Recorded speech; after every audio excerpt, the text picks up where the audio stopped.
Well, good evening, my dear friends. I am Nicholas Flamel. Perhaps you have heard of me, and perhaps you thought I was a fictitious character. But the truth is, I truly did exist. I was born in Paris. Well, actually, I was born outside of Paris back in 1330. I grew up in Paris, and I was a scribe. Literally, I spent my years writing and reading and selling books. That was what I did for a living. A very humble job indeed, but a job I enjoyed immensely. Life was simple for me in Paris, France, and what occurred to me became magical. At one point in time, I started having a dream, and this dream was not a nightmare, but it would haunt me throughout my days. What occurred to me was in this dream, I was given the opportunity of a lifetime. And it went like this. I would be working within my bookshop, working simply, when someone would come in, someone who looked almost angelic, and they would offer me a book. This book would mesmerize me to no end. I would be fascinated, and yet I could not attain the book itself. I knew it wasn't of importance, and I knew there was some secret or mystery within it. And I would look to the character who was offering the book, and they would disappear, but not in a frightening way, almost in a heavenly way. I felt as though it was a message from an angel above. This would continue on and reoccur time after time after time. I would even tell my wife, Perinelle, who was a dear love of mine, all about this dream. And she would tell me, Nicholas, you are simply just overwrought with work, and you're always looking for that special book. Well, as a scribe and a bookseller, that was my goal, to find a special book that others would enjoy just as immensely as myself. This never occurred, I'm sad to say, and I put it off of my mind for quite some time. However, one day I was working along with my scribes. By this point in time, I had several people writing books and copying books for me as well. I was mending the shop, and an old man in ragged clothes appeared to be a street urchin himself. He came into my bookstore, and he approached me, and he asked if he could get any sum of money for this book. And he produced the book that was in my dreams. I was mesmerized instantaneously. This was the book of my dreams. And I immediately offered him a small sum of money, more no doubt than he had seen in quite some time, but far more than a book of this stature would dictate. But I felt I needed it immensely. Now this man looked nothing like the vision in my dream. Far from heavenly, he looked as though he were at death's door, emaciated, wrinkled beyond recognition. If I could estimate, it would be some thousands of years old, this man must have been. So he gladly gave me the book, and he went about his way. I never saw that man again. However, when I opened the book, I realized it was an ancient text, and there was very little of it that I could read. Yet the opening page did give me a warning, and I could read and discern those warnings, and it was this. This book contains pearls and wisdom that should only be read by priests or scribes.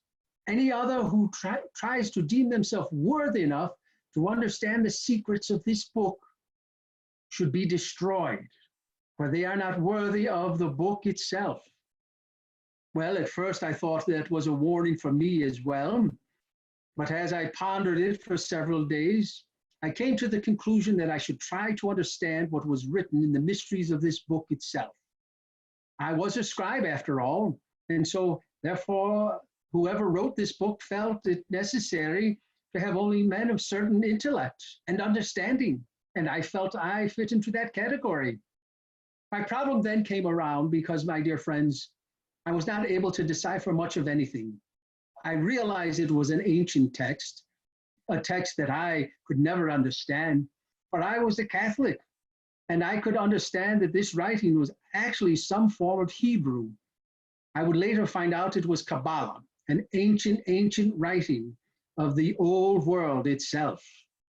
What I did do was meticulously write and copy several pages of the book itself, securing the book in a strong hiding place for safekeeping.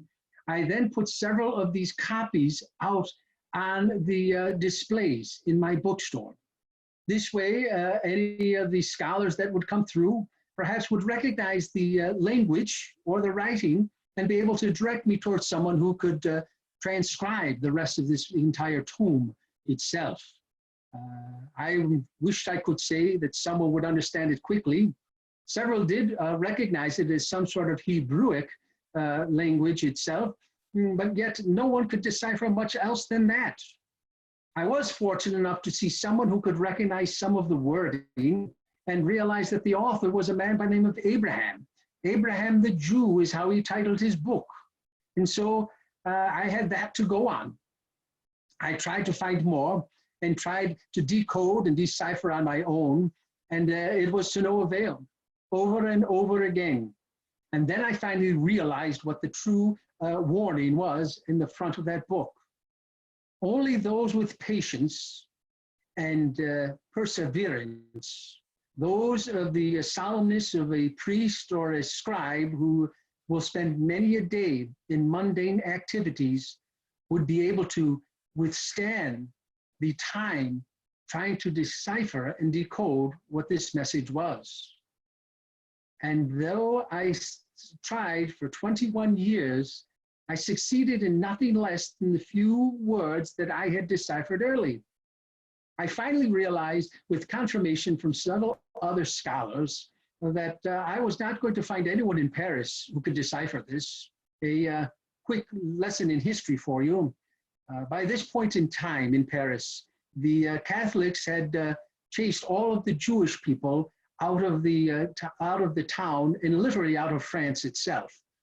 Many of them were persecuted and tortured and almost forced to convert. And if they would not convert, they would flee the country as a whole. So me trying to find someone who could decipher something in Hebrew was almost a fool's mission. So as I contemplated this over the 21 years, I came to the solution that needed to be. And that was, I must travel to where the Jewish people were and see if one of those could decipher this language. Well, the most logical place to go would be Spain. They had taken in many of the refugees from France itself. It wasn't that far of a journey. And I could safely travel there with those on pilgrimage to some of the holy lands and sites throughout. And I chose to look for a cathedral to honor one of the saints in Spain. And I would take the pilgrimage protected by those, the Crusaders, who would protect us from harm in our pilgrimage. I dressed myself simply, and I took my pilgrimage cape, and I took a walking stick, and I walked the path of a pilgrim, making my way to Spain. With me, I brought those transcribed pages of undecipherable language, hoping that someone would be able to help me on this journey. And so it was. I made my way safely to Spain, first gave honor to the saints who made me safe passage from the strenuous journey itself, and then spent my time going from town to town, looking for the Jewish people to see if any of them would be able to decipher what I had transcribed. My dear friends, I must tell you, I understood fully well why the people treated me the way they did. The Jewish people did not trust the Catholics at this point because, after all, we had tortured them and chased them out of France and their homelands.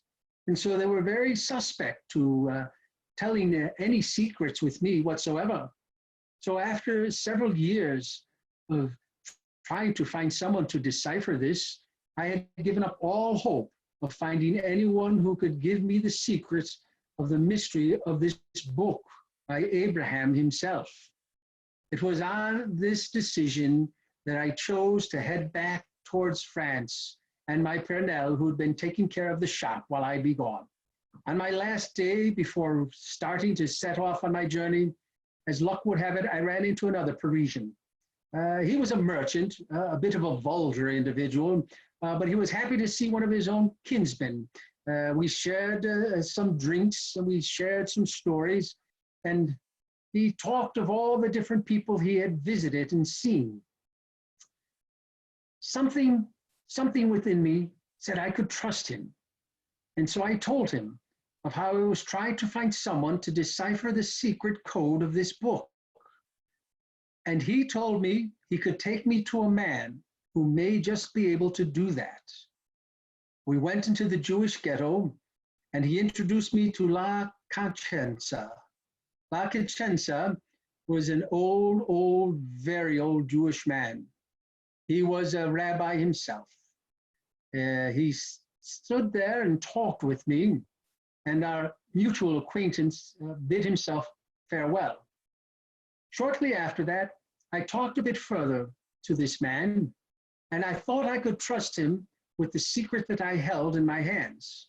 I said I had come into possession of a book some 20-some years ago, and in it I was warned that only a scribe or a priest could read the contents of it, for they were so sacred and so important.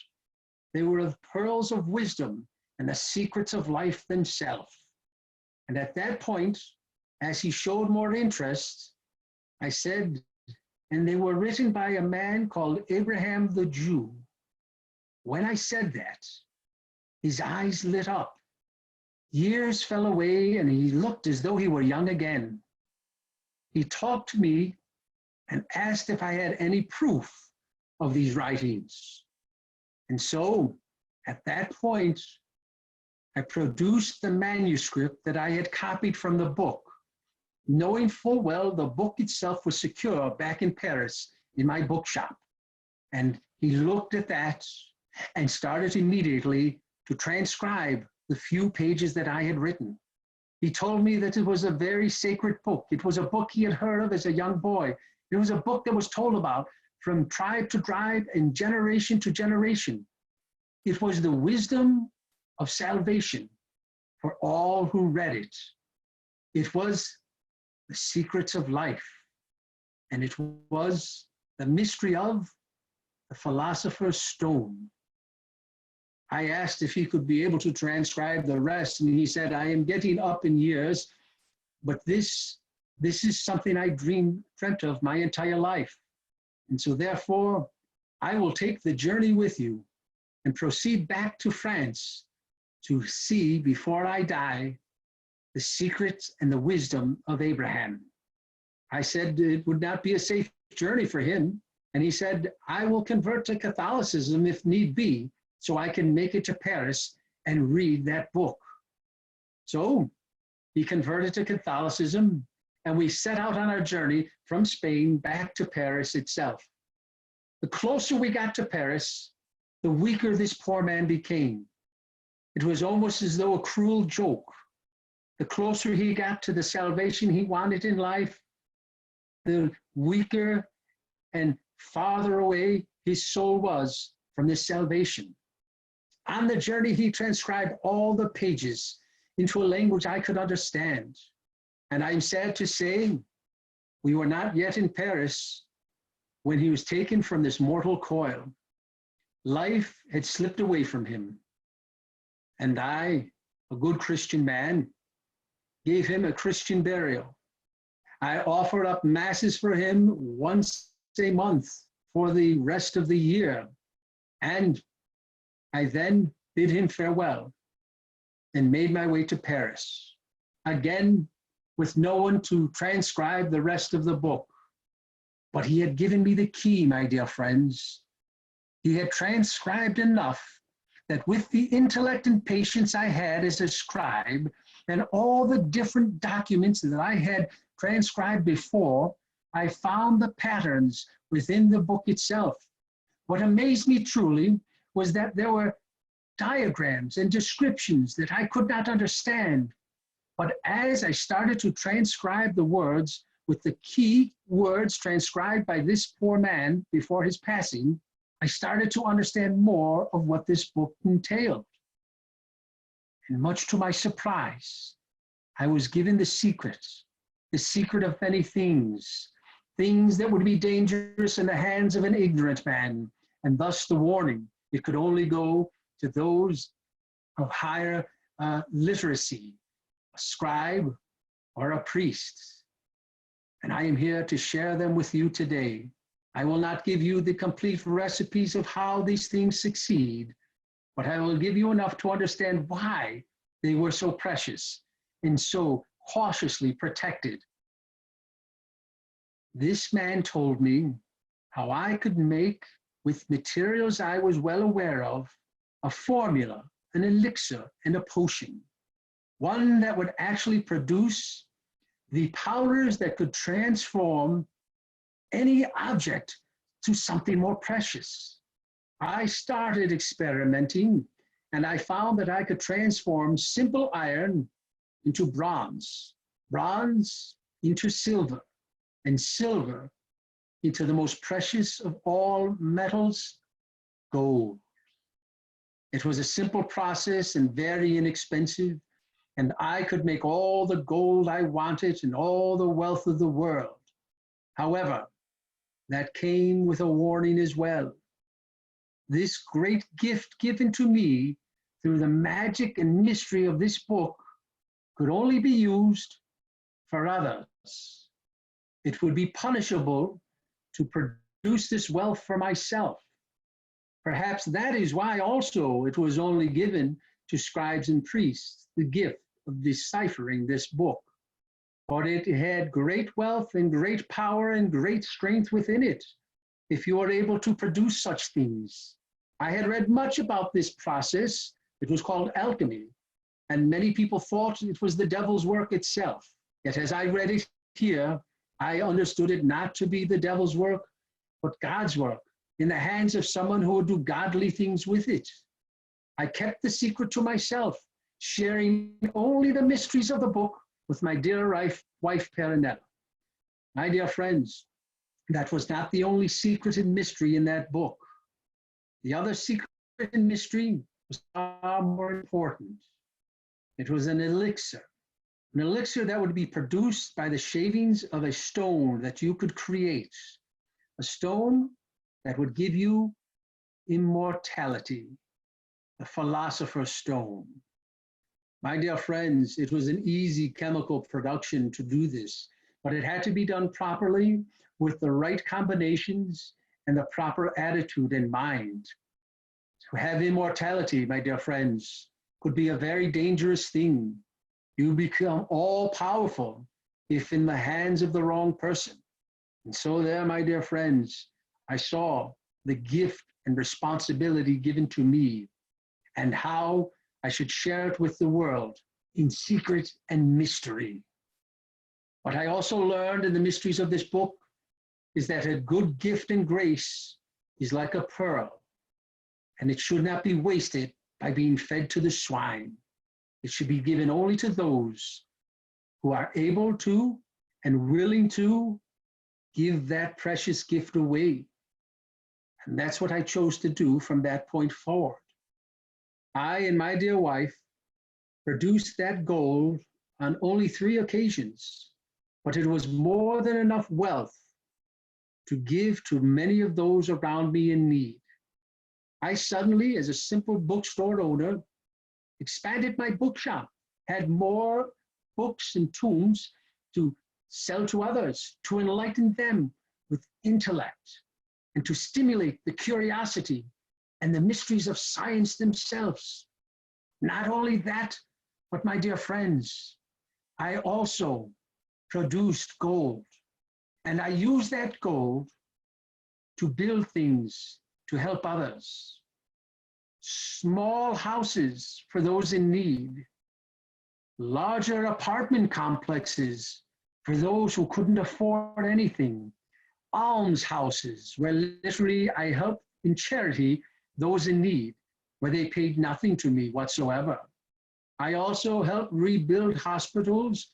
I refinanced and redistributed the furnishings of many a church within Paris itself. And my wife and I helped to reconstruct and reestablished several of the cemeteries within the area. Our favorite of all was the Cemetery of the Innocents, which was not far from our home. And my dear friends, every time I produced one of these buildings or helped some of these people, I always did it under the understanding that I expected nothing in return. It was there to help those in need. Yet what people started to notice was that as I had these places constructed and built, I always insisted they put magnificent works of art and figurines throughout these buildings and on their facades. And they would have unusual figures and diagrams along the way. I also insisted there be many angels and many saints encompassed within those. And one of the bigger curiosities was I always insisted that on these buildings, there must be at least one image of myself. Very interestingly, always in a lower section, kneeling in prayer or forgiveness. I would actually build a second house with the success of my bookstore. And this secondary house of mine, I would have built after my wife would pass on, or perhaps she did not. That is something for us to discuss very shortly. But I will tell you this much, when I had that house built, I insisted they put 11 saints on the front, around the front door. And on the side door, I insisted they put 2 figures of me, one as an old man and one as a young babe. And above me, symbols and signs and diagrams. I even went as far as to design my tombstone. It was a large slate that was going to go over the entire size of my coffin area. It was to be made so heavy it would take at least 5 to 6 men to move it. And I inscribed on it my name and such facts that need be done. But in the middle of it, I put an image of a sun, and it was radiating out, and a book that was closed, not open. For I felt when the time came, my book of life would be closed. And so that was the symbolism that I put upon there. Many people started to become suspect of the fact that I, a bookstore owner, had amassed so much wealth that I was giving so much away. I dismissed this, and I thought it just nothing but jealousy.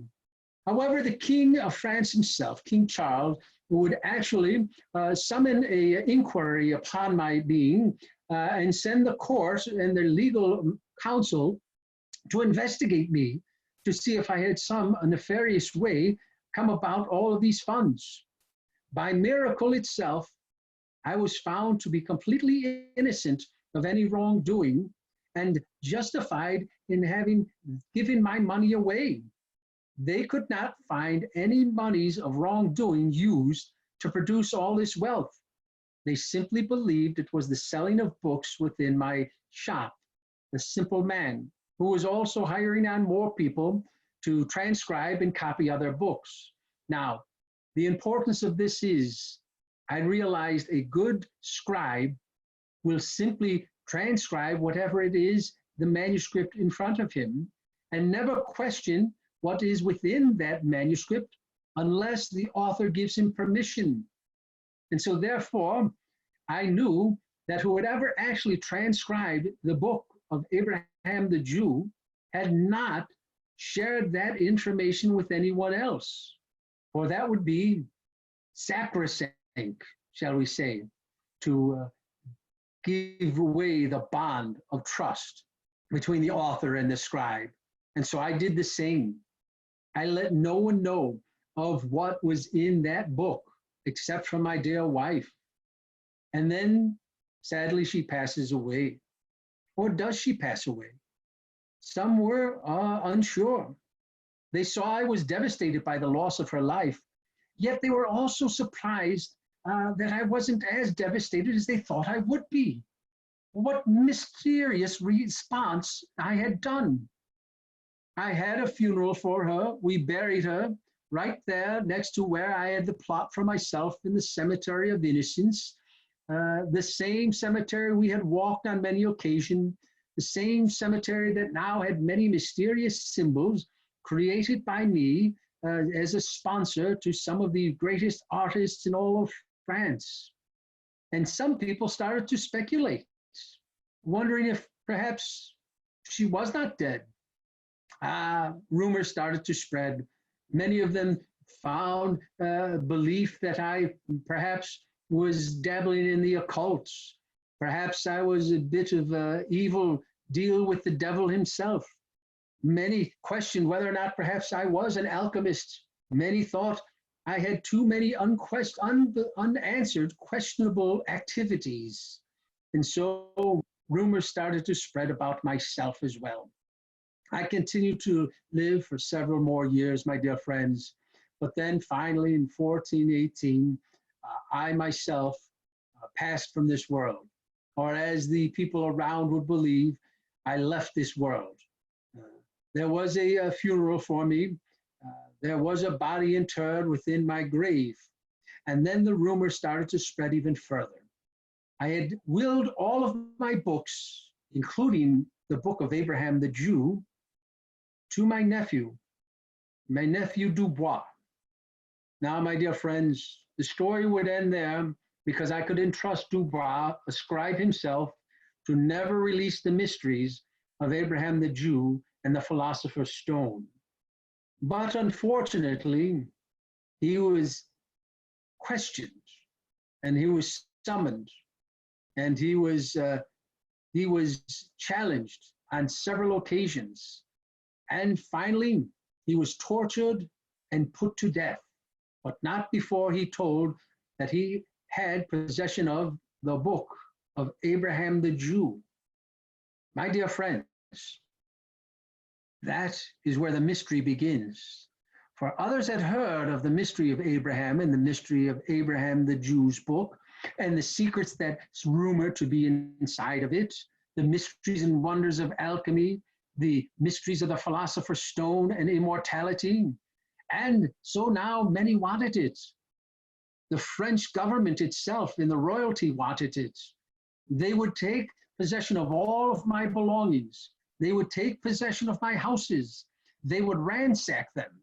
There would be people that would come under the guise of having to do construction that was already paid for on my house, only to go down into the cellar and tear it from limb to limb and drive open every wall looking for the secret of the Philosopher's Stone and the mysteries of that book that Dubois had talked of. None of them, not a one of them, would find that book or that mystery.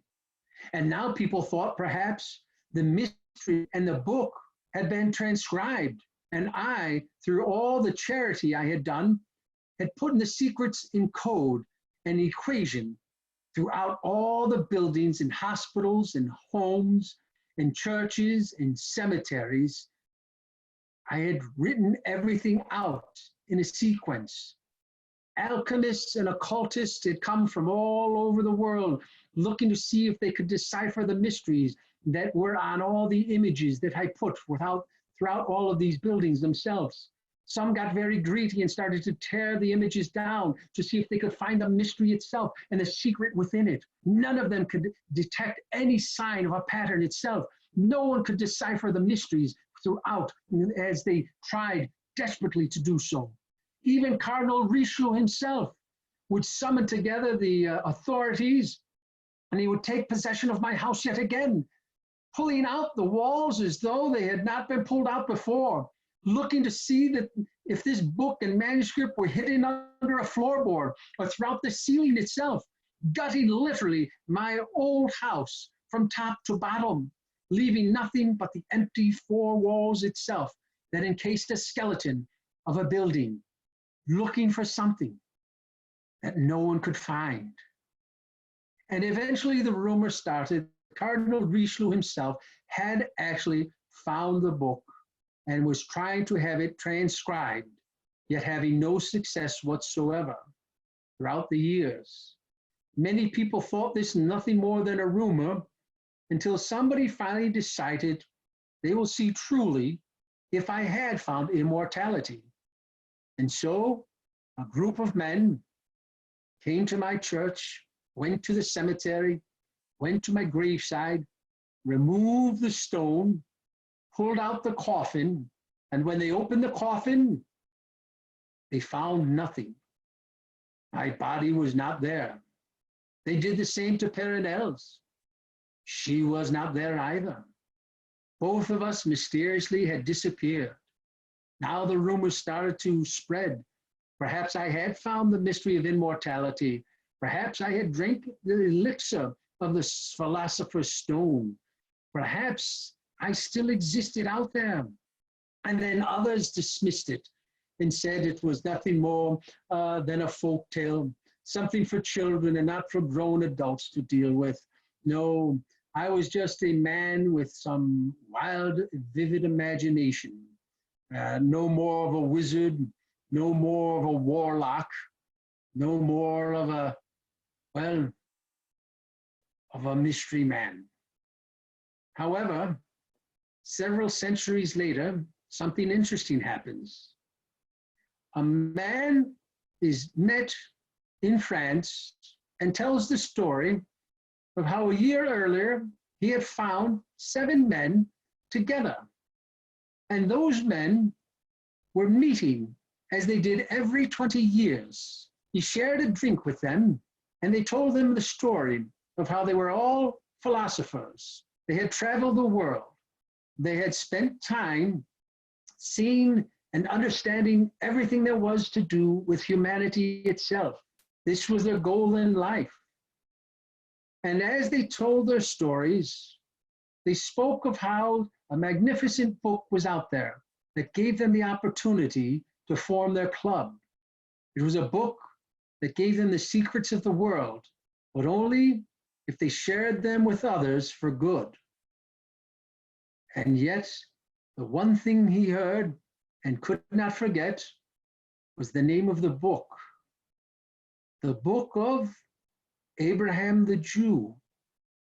He described in detail the man who had told him the stories of how he traveled the world, learning of every culture and civilization and how best they could be helped, and how every 20 years he and his wife would meet with the rest of this group of philosophers and discuss how they could better the world in the next years to come. He described this man as an elderly man, close to his 80s, and yet this man talked as though he had seen things for decades beyond that, perhaps even centuries. And then he described this man, and as luck would have it, the man he was describing it to had researched and studied many people and many histories of France. And the description he gave was the description of me, Nicholas Flamel. This was in the 1700s, over 300 years after my passing.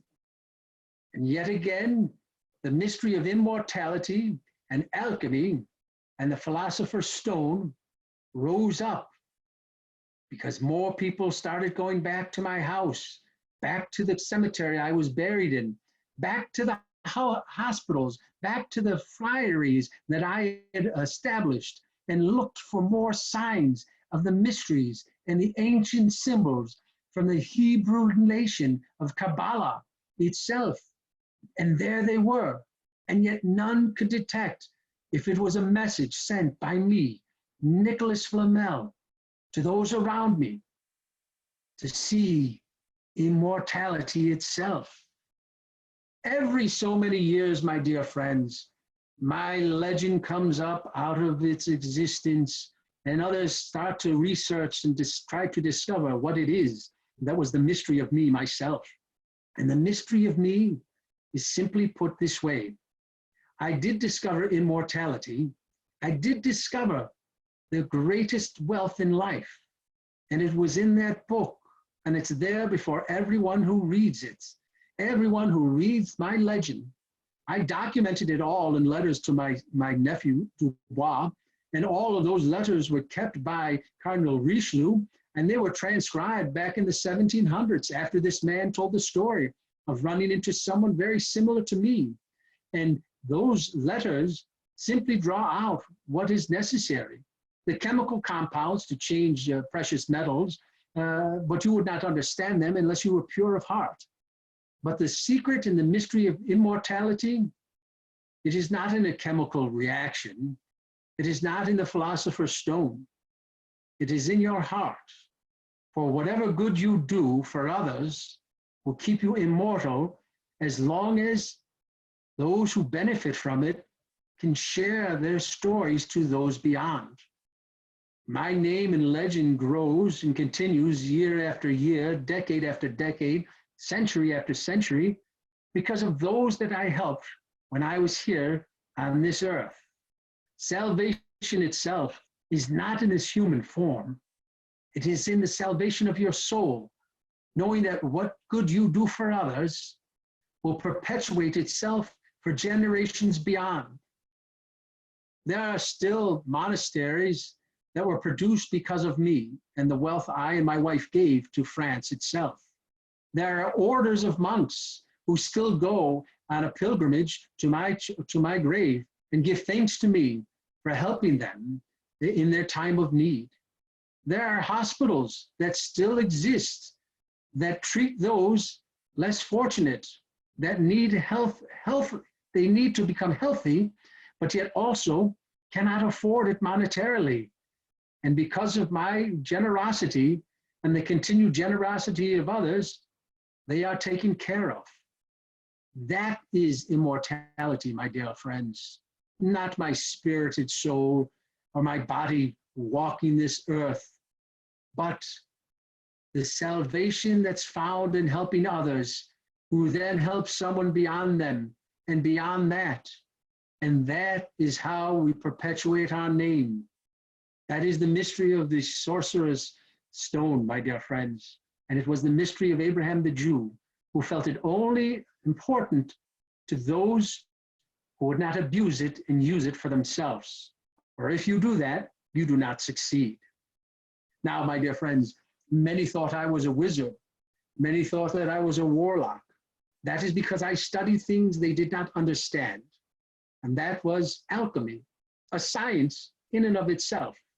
A science that now you would know more as chemistry, something that you use to produce all types of fascinating things, even some sorts of precious stones that are produced through chemistry itself. This is not magic in the sense of magic potions.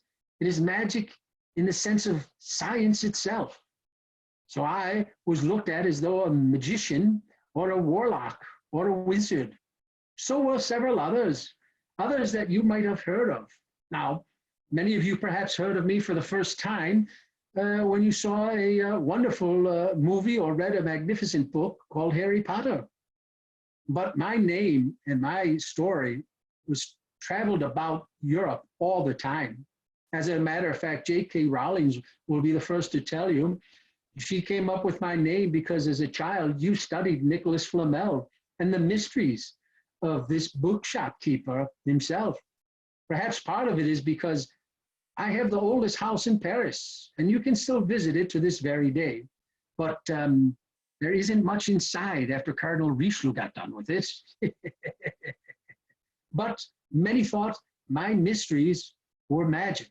And that's what inspired J.K. Rowling to use my name in the Philosopher's Stone. She also uses several other people, and I have just short little bits of notes on that before we can open it up for questions from the audience. She talks about Agrippa. Agrippa is a magnificent individual who actually documented different religions, and he wrote about them. He too was an alchemist, but he also wrote about the occult, those who thought that there was a science to the magic of some of these natural incidences themselves. What was fascinating about Agrippa was that people thought he a witch because of what he wrote about. All he was doing was observing and documenting. But others thought perhaps he was casting incantations and spells. And so unfortunately, Agrippa himself, a scientist, was put to death by burning at the stake because they thought him a witch. That is why he is mentioned in the Harry Potter scene as well. Another gentleman that we talk about is Conrad Geisner. Conrad Geisner, a man of science who was looked at as a witch or warlock because of his documentation of all the animals of the world. Now, this is interesting, but the reason they think him a witch or warlock is because he documents not only the animals we know of, like the elephant and the porcupine and the rabbit and the squirrel, the birds of the air, but he also documents things like the basilisk and the unicorn and other mythical creatures that are mentioned in all ancient Greek mythology. He is the documenter of all the beasts of the world. You see, we believe in only the beasts we can see at the zoo, but Geisner believed in all the beasts that were written in all sorts of mythology that no one saw, like Pegasus, the flying horse, the winged horse, and many others. And he documented them in 4 volumes of books. What made it so fascinating was not only did he write them out in text, he also drew pictures of them so you could see them. He put them from beasts of the water, beasts of the land, beasts of the air, and beasts of mythology. So you could see all the incantations themselves of these fantastical beasts. You can see why J.K. Rowling would bring him into her tomb as well, because he was looked at as someone who must have been able to transport themselves in time back to the ages of mythology to be able to document these animals. But the truth is, he had simply read every type of book known to man and took the documentations out of them, even out of the Bible itself, creatures described. And so there was no mystery to that. He just loved the reading of books and documenting it for others along the way.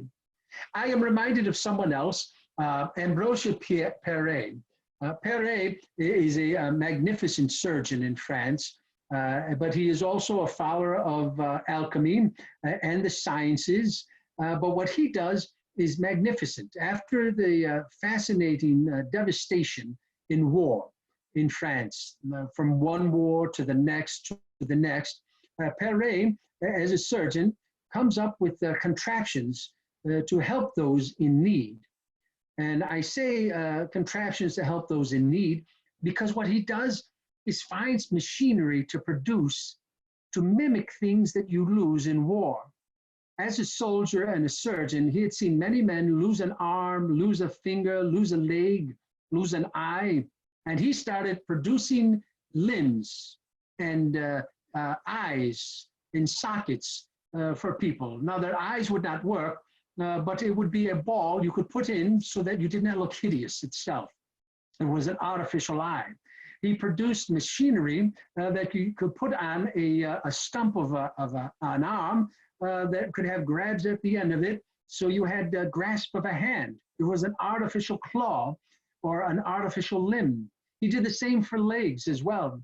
He produced all sorts of inhumane human pieces so that the person who had been wounded in battle could feel a little more human by replacing it with machinery itself.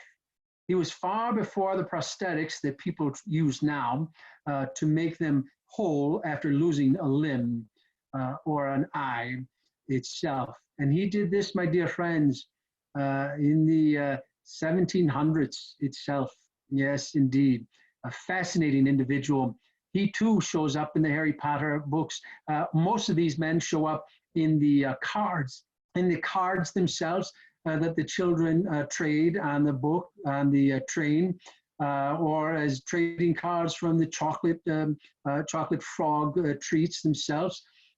They are considered wizards of their day because they were the pioneers of science and documentation. And in their day, that was considered magic and wizardry, and it was considered to be that of the devil's work, not that of God. And yet each and every one of them thought they were doing what was the work of God himself. A very inspiring thing, no doubt. But unfortunately, there are many of those who are confused by such mysteries, and they can only explain it by saying it is magic instead of science. One other that I would like to tell you about was a man by the name of Paracelsus. Paracelsus, he worked with potions, to almost be exact. He found different herbs that could be used to heal you in different natures. And you could grind them together and you could mix them in elixirs and they would heal you and they would solve some of your ailments. They would reduce a fever. They would settle a stomach. They would calm a pain within your body.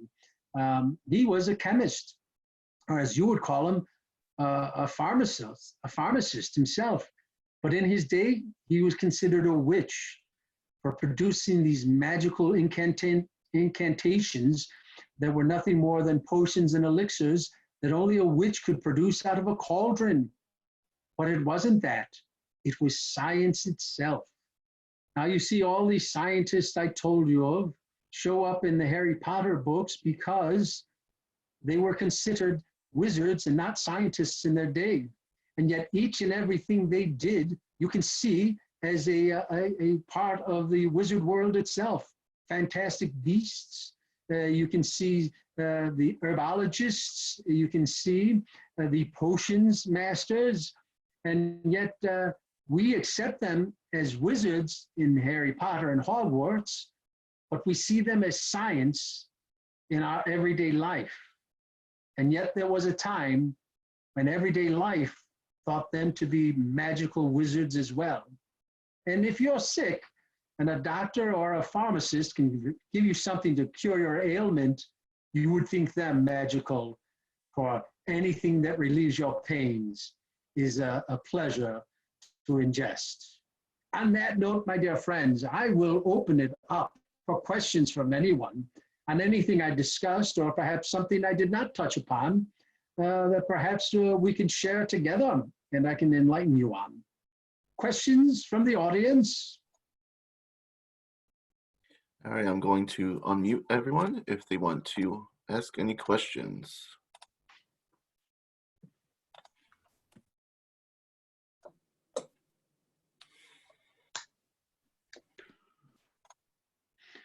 No questions?